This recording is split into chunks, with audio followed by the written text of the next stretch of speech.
Bryn Pearson took a deep breath and soaked in the morning light. The world seemed softer here. The green of the trees above in stunning contrast with the blue sky and puffy clouds. Their trunks seemed to come straight out of the water, their limbs bending and twisting. But what she really loved about Papillon, Louisiana, was the quiet. She sat on the back porch of the small cabin and stared out over the water, her corgi resting contentedly on her lap. She absently ran her hand along Duke's fur and felt him yawn. Even her dog was at peace. She could think here. How long had it been since she was still?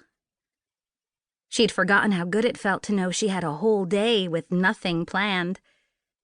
No agenda items, no meetings, no rehearsals or interviews. She'd been staying in the cabin on the grounds of the Butterfly Bayou Bed and Breakfast, owned and operated by the cutest family she'd ever seen. From what she could tell, no one even recognized her here. If the owners of the B&B did, they gave her absolutely no clue. Maybe it was the new hair and the lack of makeup. Or maybe not everyone had watched her grow up on TV, and wasn't that the coolest thing? Duke's head came up and swiveled. "Hey, I've got your lunch along with some water and a couple of snacks." She glanced up. One of the proprietors stood there with a big German shepherd and the little boy who'd been introduced as Luke.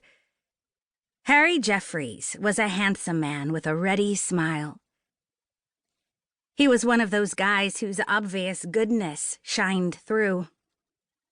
He could have killed in Hollywood, had every casting director in the world at his feet. But she got the feeling the man was happy right where he was. Duke jumped down and greeted the newcomers. Bryn stood and offered to take the backpack from him. "Thanks. I can't tell you how much I appreciate your wife's cooking." If she didn't watch it, she would be in trouble when production started up in a couple of weeks. Papillon was playing hell on her diet. When she'd decided to come out early to prep for her role, she'd banished her personal chef, sadistic purveyor of all things, kale. Her character wouldn't have a chef, or an assistant, or a chick who walked behind her with a compact to make sure her skin didn't shine. "She's the best. But if you want to try some real gumbo, you might want to go to her brother's place on the bay. It's called Guidry's," Harry offered. "And bread pudding,"